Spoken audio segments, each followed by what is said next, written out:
So I don't know where y'all came from, but for those of you who are here for the first time, first of all, thank you for coming. Secondly, my name is Big Weddle. And as I was getting ready to come out, Rick said, do the short intro this time. So I'm not going to tell you everything about this amazing man's history, but you just saw all of that on that screen has happened right here on this stage. What we're doing here is extremely special. It is totally unique. It is not happening anywhere else in the United States because Rick decided to work with us here at Oxnard College to create this series from scratch and bring it to the students of Oxnard College, to the community surrounding Oxnard College. And we could not be happier or more proud of what's been accomplished. And I'm going to take just a couple minutes to do some business while I'm up here. So all of you students who are in this room or the room next door, if you have not registered for summer, go do that now and then come back. For anybody in the room who's been thinking, you know, it might be time for me to go back and finish that degree, go sign up for classes and then come back, okay? We're here to educate, and this particular series has been a unique opportunity for us to educate in a way that not only we've never done here at the college before, but that really nobody has done before, period. And as I said, we're really lucky to have had the opportunity to work with someone with Rick's history, his talent, his comedic genius, and I've always been happy to say on this stage that I feel lucky to get to work with him because on top of all that other stuff, he's a very good friend of mine. And I appreciate having the opportunity for him to be here and all the wonderful people that he's brought with us. So instead of telling you his full story, hey Rick, get out here.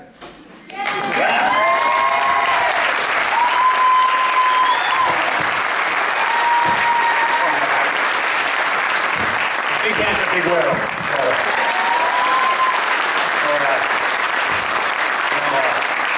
My people call me Weddle as well. For those Anglos that don't know what Weddle means tall, good-looking Latino male. Me, it's my people who do that. So, as I tell you, it's been an honor to be here at Oxnard. This is our final performance of this Latino Thought Makers for this year. Hopefully, I got board members in the audience right now, Bernardo Perez, Art Hernandez. Hopefully, you tell them afterwards, bring the Latino Thought Makers back.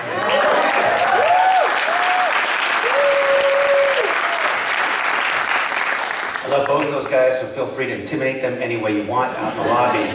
So, this next guest is probably, in my opinion, one of the nicest guys you ever meet in Hollywood. And the truth is, I don't even know if you remember this, years ago, we went to a juvenile hall center, but it was basically a jail. And I was going to speak, and I was wearing a suit, and I looked at myself and said, I would shank me looking like this right now. So of course I was a little nervous because I was like, I'm Little Weddle, so I was like, this is going to be a little uncomfortable. What kind of speech am I going to give? And Danny said, hey Rick, listen, let me introduce you. And I said, really? Let me introduce you? Yeah, let me introduce you. So he walks on out there and he says, listen up, people. You know who I am? I'm Danny Trejo. I was in Pelican Bay. This man right now never went to prison. That's the one you respect. And you think about that, and I was like, I feel much more confident now. Danny Trejo basically gave me the best introduction I could ever ask for. So I want to tell you that this night's special to me because very few guests do I actually get a little nervous. And I get a little nervous with Danny because he could hurt me. But besides that, he's truly a great guy. And what this is our Latino community. And we're here celebrating who we are as a people. And we're inclusive, not exclusive, because I have to tell you, you don't have to be a Latino to enjoy this evening. And me, myself, actually, I'm married to an Anglo woman. So my children are actually Mexicans. But they speak beautiful Spanish. I sent them to Spanish, immersion school, which is basically Spanish waterboarding. It's like agua, agua. I'll deal with them when they're teenagers when they'll be pissed about that. But one thing about us is you want to be a Latino, you're in our club. All you got to do is do what we do, which is love our people, love our neighbors, and love this country. That's who Latinos are.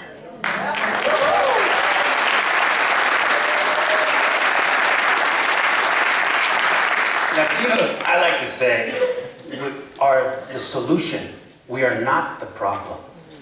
And getting our people educated, and this is what this school does, and having a part of an educational program like this, says who we are and talks about the future. Because those Latinos out there are the future, and we're a very young group of people, you know what I'm saying? Most Latinos are actually under 17 years old. That's the education years, 17. So without further ado, take a look at the work of the man I'm about to introduce. Take a look.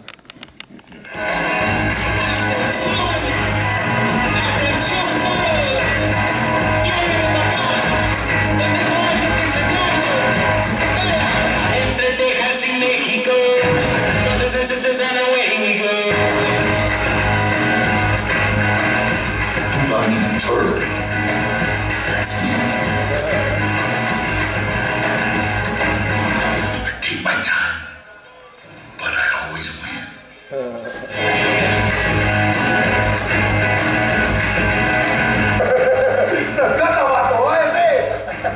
I wasn't planning on cutting the bottle. Somebody run off with your old lady legally, you're allowed to cut off.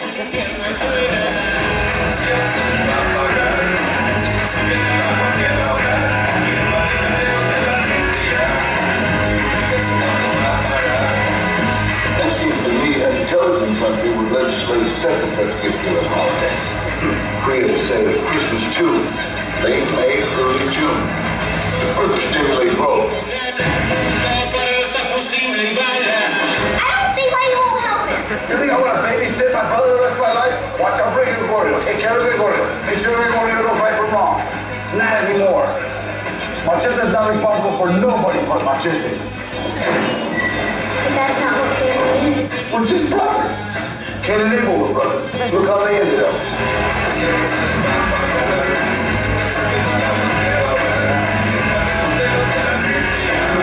You could have at least texted me.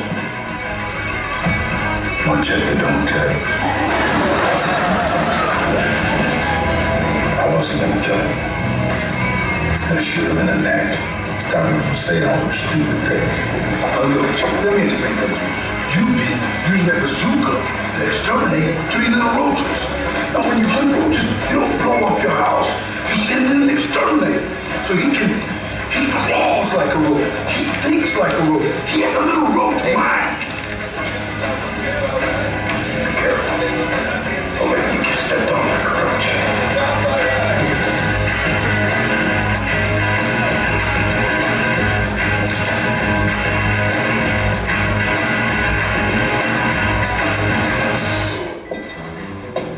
Did you order my PB? Nice Tom. Does it have a name? We call him Ed, as in though. I know what it means. Thank you. Alert the Barrio cartel that L has come out of hiding. I don't think we should. Are you a Mexican or a Mexicant? I'm Mexican.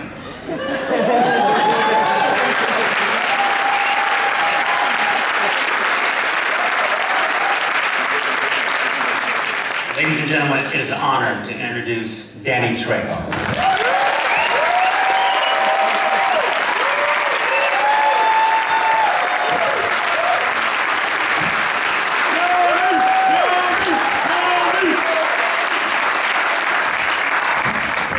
Oh, good. Thank you so much.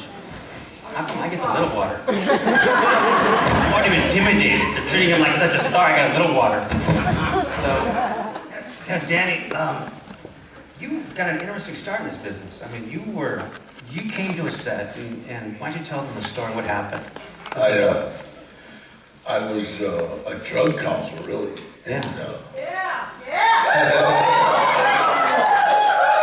I worked for a place called Western Pacific Rehab, and what we did was detox, drug addicts.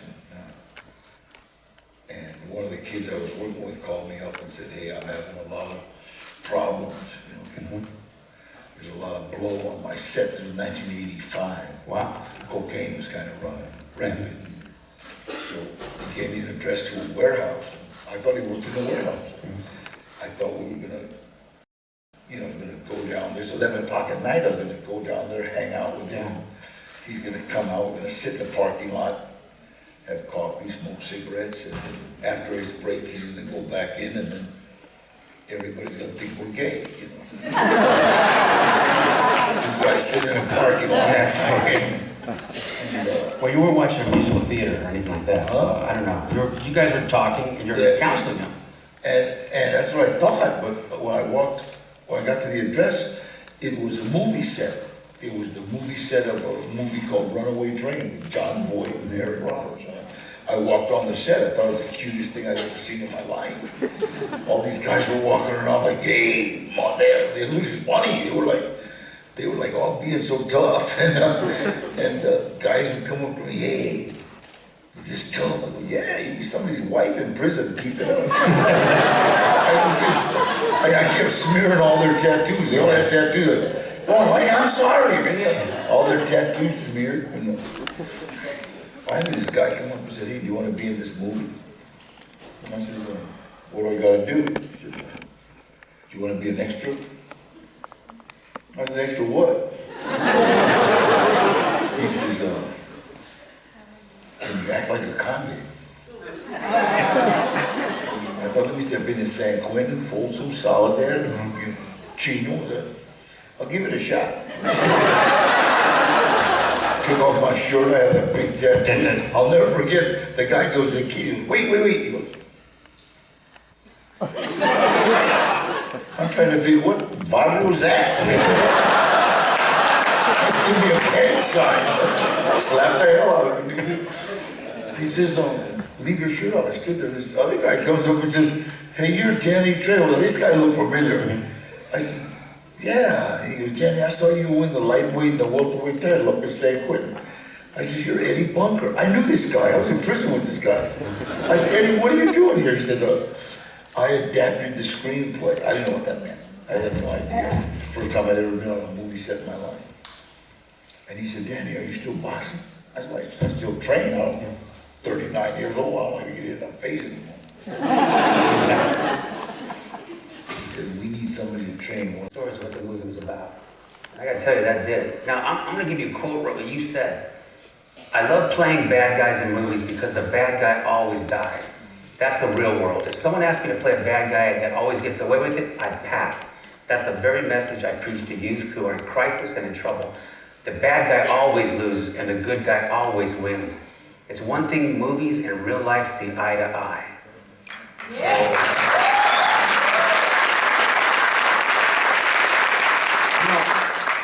It's that kind of social activist. You put your art, and there's a message behind it. There's a social activism that I love about you.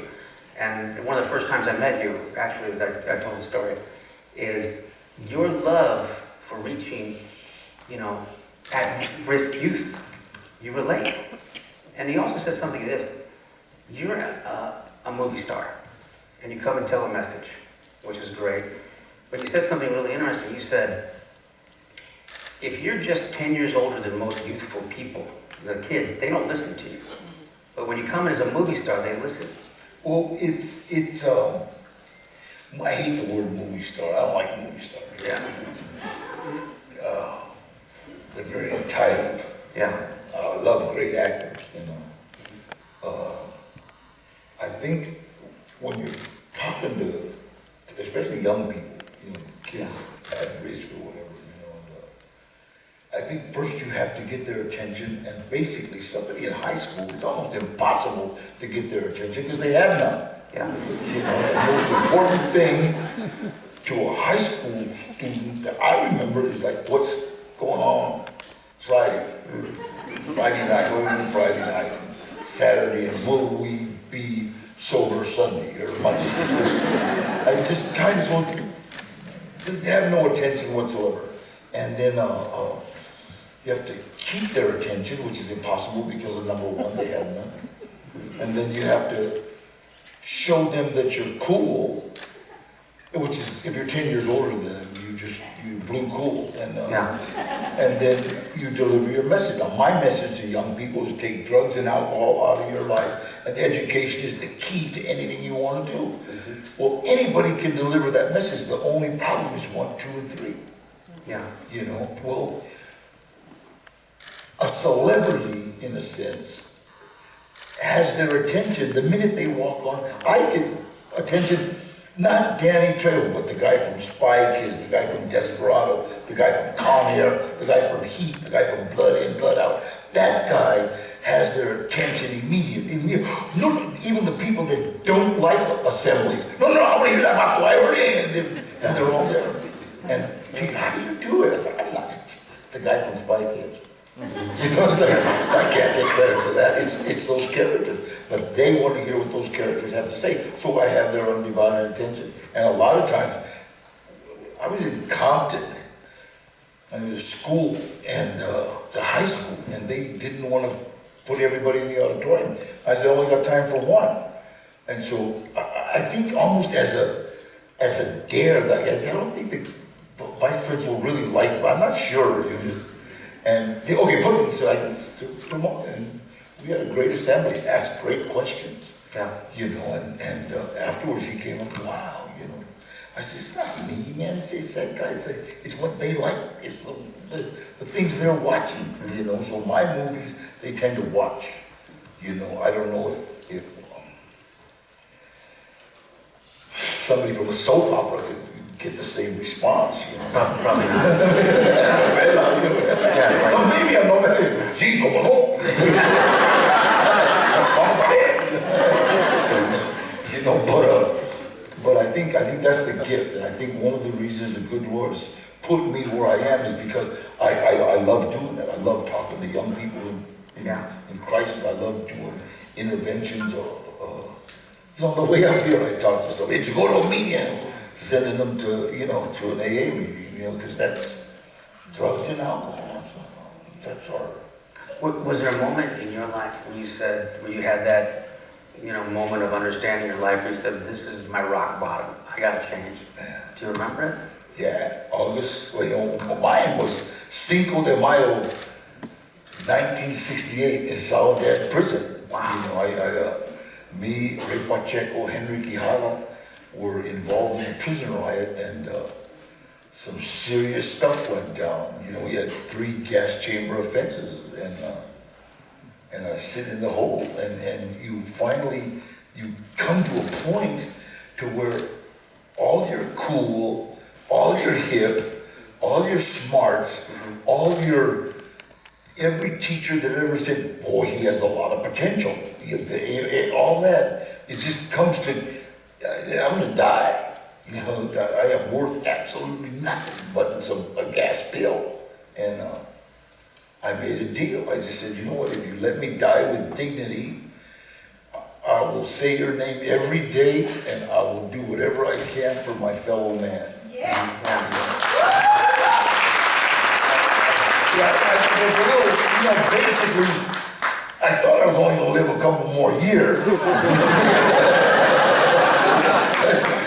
God surprised you. The good Lord fooled me, you know. He's got me doing this for the rest of my life, you know. I've been on sets with you. I did a movie with you. I mean, you've done so many movies, and everyone in Hollywood almost has a story about you. Everyone's a bit. You're like Kevin Bacon, 3 degrees. You're like 1 degree between you and Danny Trejo. It's really because everyone does it. But what I remarked about you and seen about you on a set, you're the nicest guy. You talk to everyone around you. Where'd you learn how to be that way? Well, You've probably seen some bad examples on sets. I think when you come to a place where you're so bad, and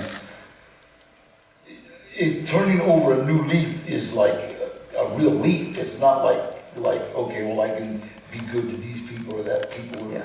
And it's, you just have to, it's everybody. It doesn't matter who. It doesn't, one of the things, and I saw an actor do this. I did a movie called Replacement Killers a long time ago, and I saw Chow Yun-fat. He came out and he literally, shook hands with everybody, grapes everybody. Yeah. And I thought, that's cool. And I think I kind of want to leave any situation that I'm in better. I don't care what it is, but I just want to leave whatever it is. Doesn't matter. That's just the way it is. I don't care what it is. I was going through a divorce a while, way back. And I remember talking to this sponsor of mine, and I was going to have to meet with these people, and my ex was going to be there. And he says, just remember to leave any situation better. And I thought, I don't care what it is. It doesn't matter. Yeah. And it seemed to have worked throughout my life. Yeah, my guy was a city portier. I did a movie with him when I was a kid. Yeah, I love it. Yeah, City's the biggest gentleman. And I remember he got there was a movie called, I forget, it was River Phoenix. But he got on a ladder to hold the guns like it looked scared. It was a weird angle. He could have had anyone on set do that. He made sure he did. And I remember how respectful he was to everyone around him. And those examples, they stay with you forever. And you want to be that guy. I'm going to do a little game real quick with the audience. This is something I don't do too often. But I'm going to say a quote.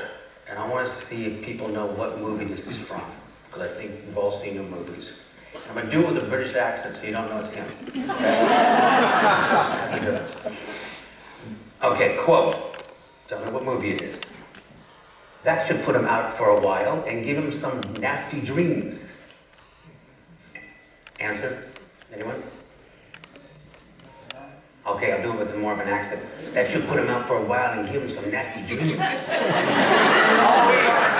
Oh, look at that, all right. Once upon a time in Mexico. Do another quote.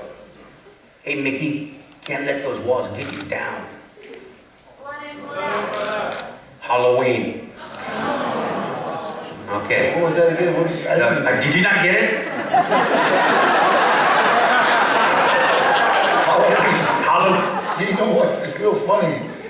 In Halloween, when they first did that movie, I rapped. They didn't kill me at first. They didn't kill me. I lived because I was nice to him. But when everybody at the studio saw it, it gave him a redeeming quality. Yeah. And I'll never forget, they called my agent up, Gloria, and said, Houston, we have a problem. What? I said, he's got to kill Danny. So she made another contract for me. Good, great. Your lawyer's here. Gloria.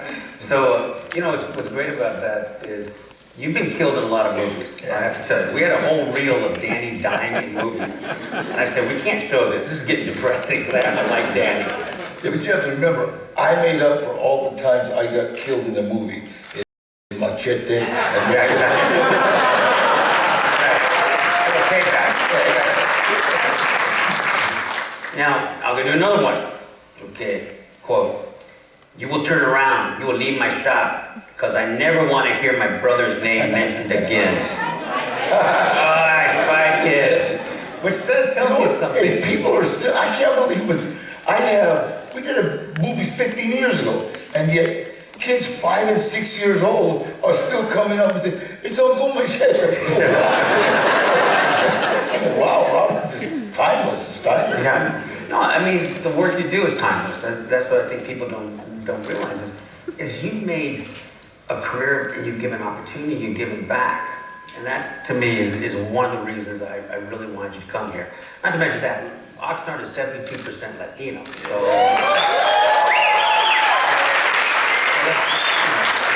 let's keep it real. This is your Latino, basically, living room. This is our community meeting. I'll give you another one. A cop's following me. They're on me like a cheap suit. Which one? Heat. Yeah, there you go. There you go. All right. I'm going to give one now. I got a feeling, see if we get this one. Batches. I could use some stinking batches. Okay, which one's that? Hey, all right. Boy, all right. Can we show a clip from Bubble Boy? Huh? Yes. Hey, astronaut! Oh, I'm some kind of bubble boy. How do you take a dump in that thing? I think I can help you with your situation here. That's some bubble vato gonna help me. I got patches. Patches? I could use some stinky patches. Or they kick you out of a bus in the middle of the desert to die like some bear. Yep. Where you headed? Niagara Falls. I gotta get there by Saturday and stop Chloe from getting married to the wrong man. The catabato, what is it? I wasn't planning on cutting the bato. No. Somebody run out with your old lady legally, you're allowed to cut them. She wasn't technically my old lady. I just never. My dad was hard working. There was nothing soft about my dad. He was hard working, and that just didn't impress me too much. It just didn't seem like what I wanted to do for a living. And in growing up, I think there was only kind of, you could either be a laborer or work in a body shop, selling cars, or a criminal. And it seemed that criminals were always clean and had money.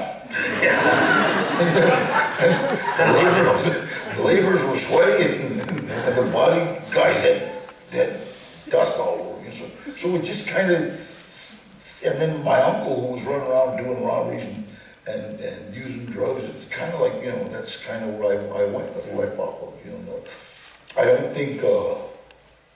don't think my mom and dad saw the way I was gravitating towards him till it was too late. I think the only one that did was my Uncle Rudy. My Uncle Rudy went to college and he became an electrician. I forget what he does, but he's kind of an engineer or something. So, I guess I could have followed, but my choice, it's like that was look cool. That was,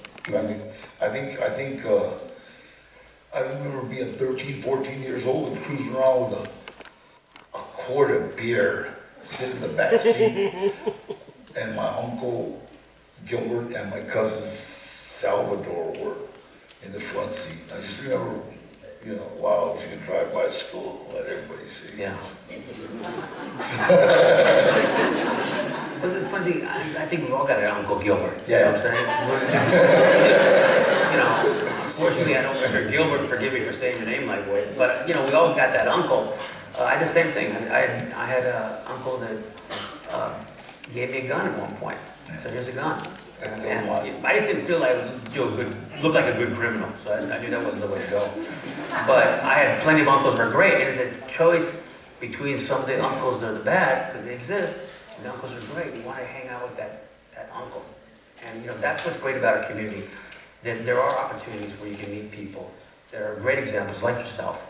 And that's what this program is really about. It's really putting a spotlight on the Latinos you don't see. Well, I think, people always ask me the face of the Latino community, and they want to put the face on as, gangbangers and drug addicts. But really, this is the face.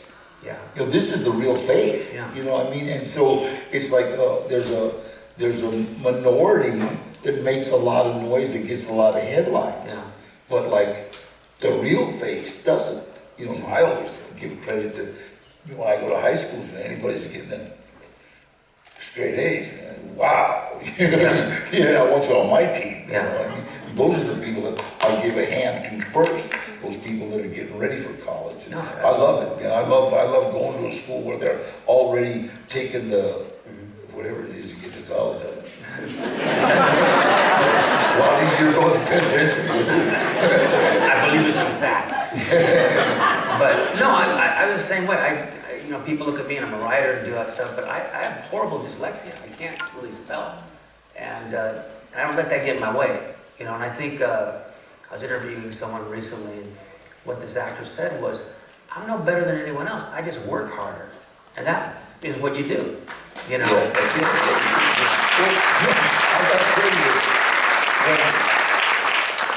I was in Florida, and I was doing I I forget what movie, one of those Burn Notices or one of those Yeah. TV programs. And it was so hot and humid, it was ridiculous, right? They had to change our shirt every scene. They changed our shirts, dry them because it was just so hot. Everybody was complaining, right? This director it was almost a joke, and he kind of said, "What's up with you?" I ain't complaining. I'm just sitting there, and he said, "What's your complaint?"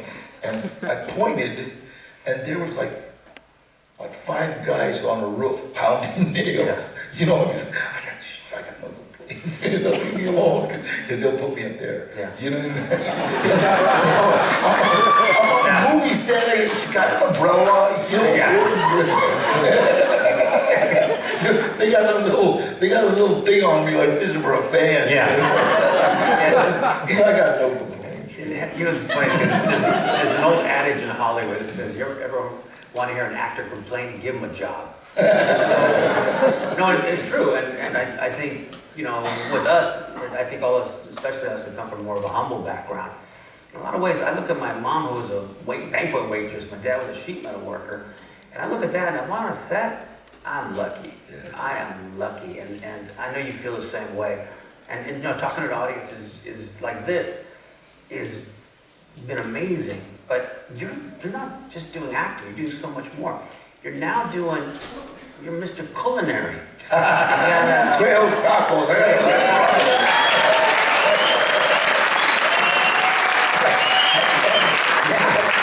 My mom always had a dream of opening up a restaurant. She's a fabulous cook, unbelievable cook, right? But it's the 50s. That was when the man worked and the woman took care of the house. Really kind of. Every time she would talk about a restaurant, I get like, "I traemos la cocina. We got a kitchen right here." And so, I don't mean that sarcastic, truly. So one day after my mom had passed away, we were I was doing a movie called Badass, and the producer was a guy named Ash, and the director was Craig Moss. Great movies, there were 3 of them, right? Me and Danny Glover, and he was a foodie. The producer had great catering and everything, great food. So, and we would always be talking about food and stuff, and so he jokingly said, "Why don't you open a restaurant there?" And I said, "Trejo's Tacos." And so we did Badass, then we did Badass 2, and then we did Badass on the Bayou. And Badass goes to college. Badass goes to college. So the third one, they actually brought a business plan. And that's why I give it to my agents. Here, Toya, check this out. Yeah. And she kind of said, you can't lose, so. I mean, you're not losing. You're actually going to expand. Yes. I mean, you got another one. We got that one, and now we're putting up another one in about a month and a half. We're opening up another one. So. And these are vegan tacos, right? Well, no, we're vegan friendly. Okay.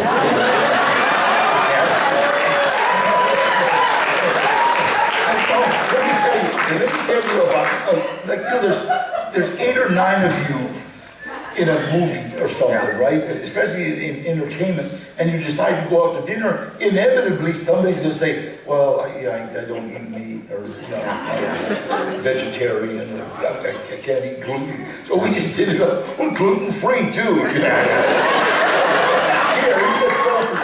But it's funny, they gave me a taco, I ate it, delicious. I said, "What is this?"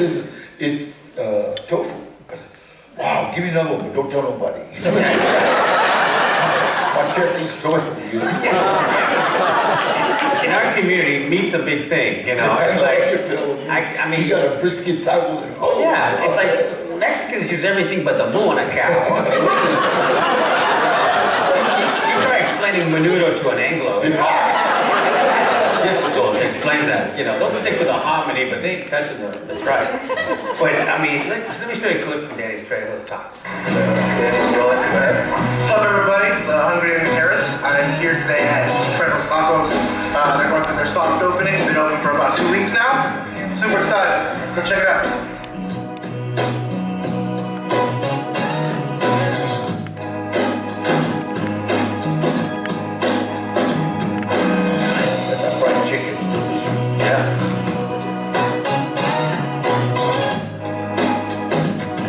couple.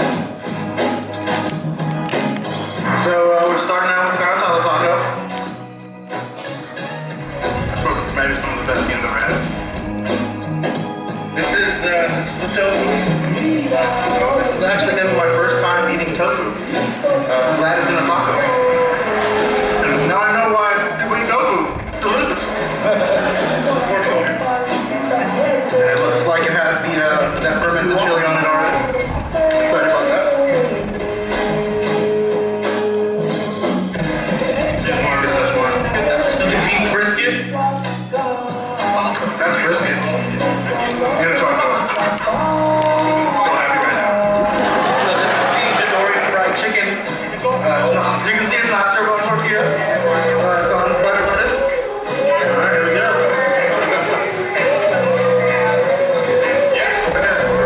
The best taco they have here.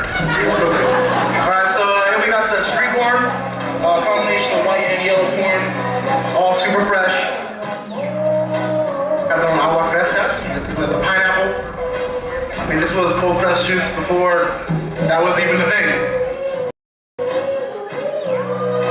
So we got the date flavored horchata. This is rice water. I mean, if you've ever been to a taco shop, they have this. All again made in house. This is literally like biting into a watermelon. Like taco seeds, obviously. So damn refreshing. Mint leaves in there. Nice stuff.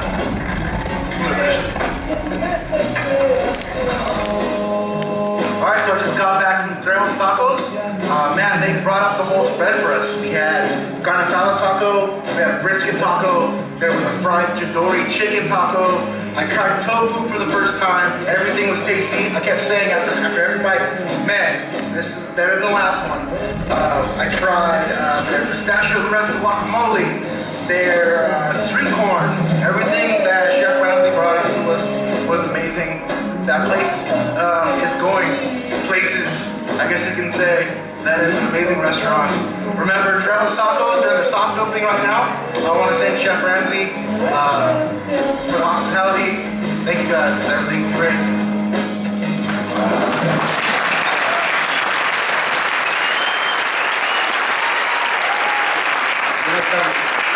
I trust that guy because he's a big guy. He's a big guy. He knows food, so. Yeah, bring one to Oxnard. I know.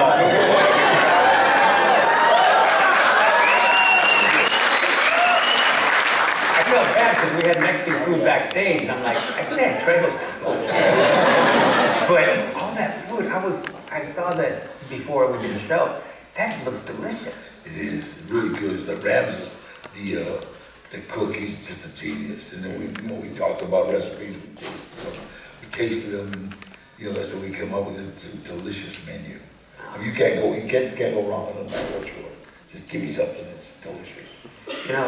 What I love about you, and because I get it, it's great. I've worked with you, I know that, but I actually got excited when we were able to get you to come here. And I know your schedule, because right now on IMDb, which is how actors put what they're doing, he has 26 to 30 projects you're doing right now. And you've got even more in 2017, you've got even more. And tonight, this is what this man has done. Tomorrow morning, he has to be on a set at 6 a.m. in the morning. 6 a.m., which means you got to get up at 4. You got to do your hair. It's going to take a long time. We're doing a lot of stuff. 6 a.m. Yeah. I get my hat. And you dress sharp. What is that? Who's your designer? Memo. Memo. And I got to tell you, look at that. And I always carry the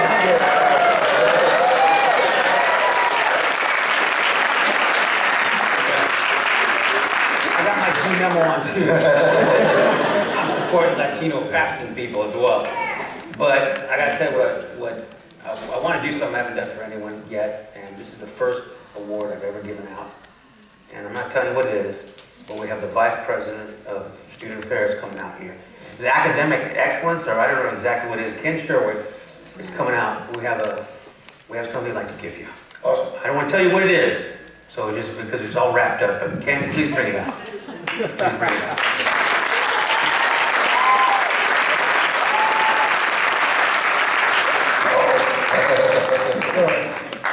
Open the package, open the package. Yes. So on behalf of the students and the staff of Oxnard College, we wanted to show you our appreciation for you coming out tonight to share your experiences, your wisdom, and your time. Be part of Latino Thought Makers, this unique project that we've been working on for 3 years. So thank you very much.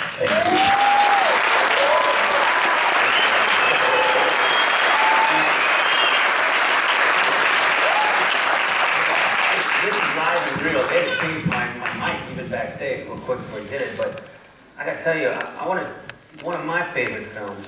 I'm gonna show a clip from this. Check out Spy Kids. So, this must be Machete. Right there. All my jackets got that in it. And I think Blood In, Blood Out was a movie that I really enjoyed doing. There's a little girl right there at the microphone. Go ahead and ask for Are it. you gonna make more Spy Kid movies? What? Are you gonna make more Spy Kid movies? You know what, I hope so. I think Robert's working on some stuff, you know, for a younger audience, so it'll be a lot of fun. I love that movie, Spy Kids. Okay, we got another question. Yes? Yeah, actually, I don't have a question. I just want to make a comment. You're obviously a role model to the young people. But you know what? I'm 58 years old, and you're a role model to me. Okay, right here. Yes, ma'am. Good evening, how are you? Hi. I would like to know what is your inspiration, and on a day-to-day basis, what motivates you besides the monetary value? Okay, I heard the first part of that, and then What is your inspiration? Yeah, what is your inspiration? What is your inspiration? My inspiration today really is my children. I gotta say, I have a daughter, 26, a son, 28, and another son, 33. My daughter right now is selling vintage clothing. Can't say old, on the internet. She's doing really good. And my son Gilbert, he's in a band called Gold. And right now they just went back to New York to play for a band called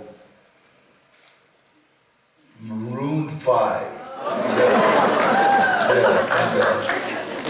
You got a color and you got a metal. And then Danny Boy, he lives up in Mopac, and he's in electronics. So, you know, just them doing good is like, wow, you know, that's awesome for me, and it's my inspiration every day, just to like keep doing the best I can. Yeah, and you know, Danny always puts his family first, because I gotta tell you, in the negotiation to get him here, there was one clause that could get him out. If there was an emergency with his family. That was it. So I was praying, nothing happened. His family, I was With the emergency, I was backstage, my daughter's buying a refrigerator, right? Okay, no, just take my bag, yeah, okay, hon, I gotta go on stage now, I love you. That's great. Okay, we got some more. Okay, right here. What was it like being a voice-over actor on King of the Hill? King of the Hill. What was it like being a voice-over actor on King of the Hill? I loved it. You know what? Voiceovers you can show up in your pajamas. You're just like, you know, you're just sitting and talking,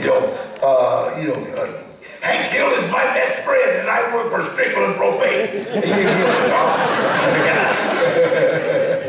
Okay, let's invite this John here. Hi, Cayo, Daddy. I worked in youth corrections for 25 years, right? And the latest thing that developed, because I retired in 2011, and the latest thing developed was the brown, black conflict. Big time, right? Big time. I'm just wondering your feelings on that, because you deal with the youth. The brown and black? Black people, black criminals versus Chicanos. Fighting, killing, everything. You know, I go to a lot of schools and a lot of, it's kind of like both races are on the Titanic fighting for a good seat. You know, it's kind of sad that the people that are in conflict are really the minority. You know, it's because anybody with an education and anybody with a little common sense says, wait a minute, come on, we don't do this. So that's why I always like, this is the face of the Latino community, you know, right here. It's like, we go to college, we do good things in the community, you know, we're entertainers, you know, and that's the face. And so the other is the minority, but I always talk about them. I always say, you know, that, you know, right now, all the neighborhoods and all the gangs are paying taxes. They're all being taxed, literally. And I make fun of them. You know, I think, here I am, I want to stand on this corner, I want to be tough, but I got to pay this gang taxes to do that. So this isn't even my corner anymore. And when I talk about that in a high school, you can see the bangers, they're like, and they'll get up to leave and then, hey, sit down. And so in other words, if I want to dress this way and I want to swagger and I want to talk, it's like somebody in my neighborhood is paying taxes. So you know what? I don't. So a lot of guys are like, yeah, what am I doing in this neighborhood? Yeah, I did a movie real quick with some really hardcore gangbangers. I mean, probably one of the worst I'd ever worked with. And one guy came up and said, I'm down for my body, I'm down for my hood, I die for my hood, I die for my hood. I said, do you own your place? And I said, he goes, what? I go, do you own your house? He goes, no, man, I got an apartment. I go, well, do you own that? He goes, no, man, some Chino owns it. I go, well, you're dying for rental property. You think your hood unless you own it. You're dying for rental property. The Chino should be dying for that house. Yes, the lady in the back. Hi, I'm the Vice President of National Image, our National Nonprofit Organization. And we reach out to students every year. We have a leadership symposium that we'll be doing in New Mexico. We have 300 students at no cost to the school, at no cost to the student. Have you ever considered doing a video that can be shared nationwide at different organizations about your approach on education and moving forward and becoming leaders in our community? Because our kids need that. And if you're willing to do something like that, I'm willing to offer the avenue to do it. Like I said, we have our national organization, and every year since 2000, we have brought in 300 to 600 students every year to our conference, and it's a leadership symposium. And we would love to have them here, even if it's a video message, because we know you're extremely busy. But we would love to have you present a video presentation to them about continuing their education, going back into the community, working on it, and not only for them, but for us as adults. We become complacent, and we don't continue to work and struggle and help other people. But I think that's so much needed, because I know so many people that all they do is go to work, come home, and then they don't do anything. I literally retired early just so that I could work with the community.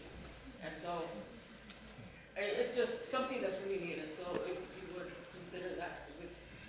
Thank you. I think my agent, George, is working. I think she's working with a company right now, and they're doing a video documentary on my life and on, you know, my views about education, a lot of things that you talked about. So it's in the works. Thank you. Okay, well, we do one last question. Well, I guess you stood up, so all right. Yes. I'd like to know if you feel that Latin entertainment in general puts enough effort into representing the indigenous and native cultures within Hispanic community. Do the Latin entertainers... Latin entertainment in general, like not just any one broadcast community, but like Latin entertainment, you know, because I know that it may be huge, but you... Actually, that's a good question, because a lot of times, at least I work for Televisa in Mexico, and when you see a Mexican soap opera, there's a lot of blonde-haired and blue-eyed people there. So, in a lot of ways, we have that in ourselves, and the truth is, we're indigenous. We're indigenous and European. That's our cosmic race, but... And you know what, you gotta remember that everybody always talks about, do you think, I say write it. You know, I mean, if you got an idea, write it. Well, if you want more Latino, write them in, you know, do it and take it to the powers that be. I was just in an interview and somebody wanted me to put blame, you know, yeah, but don't you feel that, you know, the fact that, no, man, I had great parents. My mom and dad were actually great parents. My dad was hardworking. My mom was a housewife. They were wonderful parents. I have to say that my dad, no era cariñoso, he wasn't real, you know, we don't hug, you know, kind of, hey, but you know, it's like the choices were mine. And so if you want, there is no blame. If you want to put more Latinos, then do it. I just was working on a commercial with Dodge with a Mexicano, this is a kid right out of Mexico who blindly, he looked like, the guy from Ridgemont High. Spadoli. Yeah. Like, wait a minute, you're Mexican? Because you see, aquí te vengo del Distrito Federal.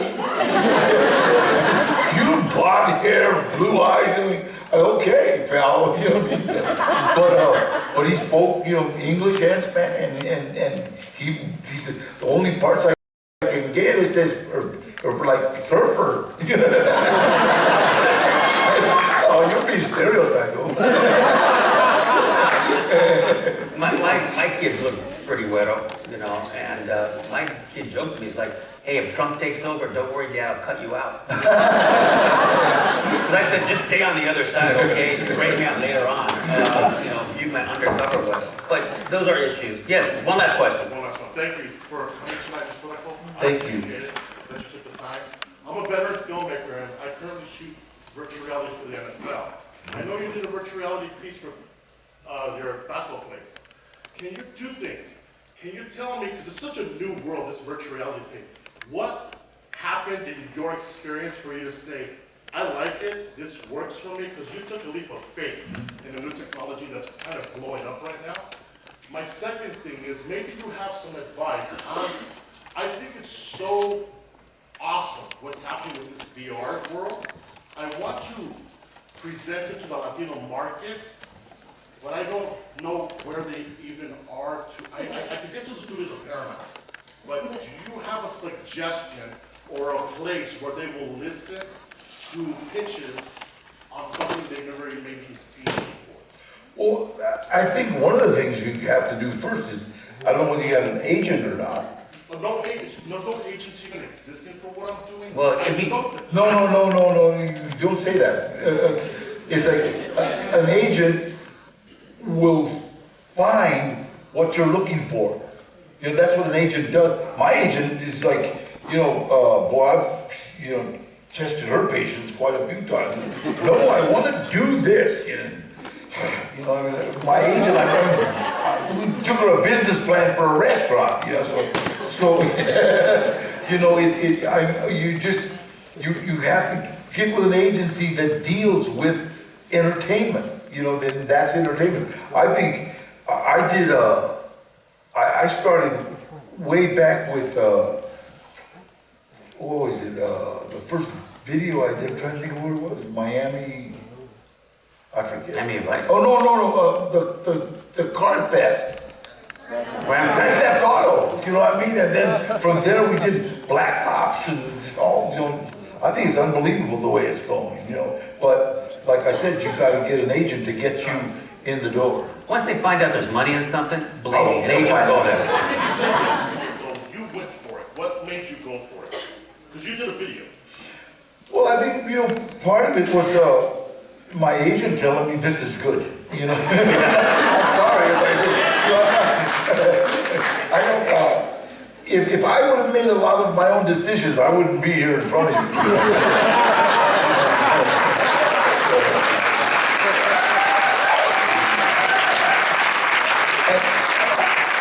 I think the hardest thing for an actor to do, or somebody in this business, is to get their ego out of the way and say, wait, I don't know if, you know, I remember once telling my son, you know what? The only thing you don't know is what you don't know.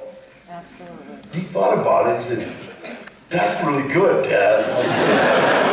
Because my son is this little, just unbelievable genius, you know what I mean? And so he just out-talks me, and then I finally, wait, you know what? The only thing you don't know is what you don't know. And I thought, wow, that was pretty good. And he understood. You know, this guy got his hand right there. Go ahead. Go ahead. What was your experience working with Robert Rodriguez? I just left him yesterday. He ate at my taco,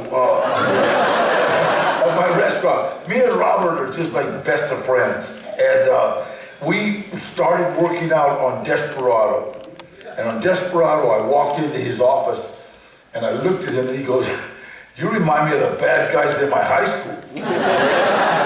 I said, I am the bad guys in your high school. Gave me a knife and I was navajas, you know, and then from there on, he liked the fact that, you know, that I treated everybody good. We were in a little town, Acuña, Mexico.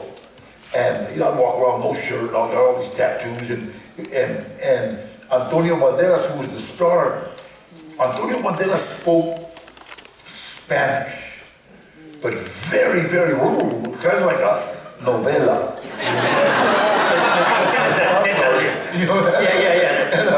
And you know, and me, you know, I'm just, you know, hey, so everybody was kind of around me and taking pictures, and Robert kept saying, hey, everybody thinks you're the star. I thought I was. That was then. That was way back. It was 20 years ago. He started talking about Machete. I've got this story about Machete. He's a badass.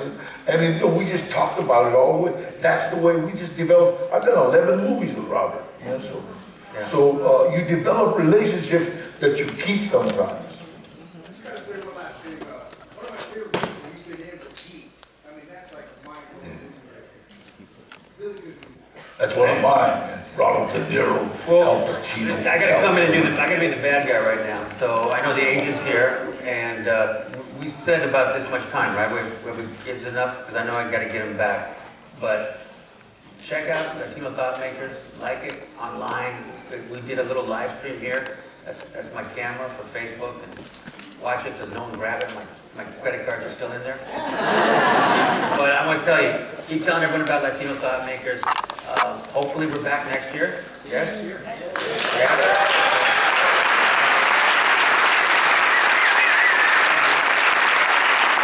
Danny, come back again. Thank you so much, everybody.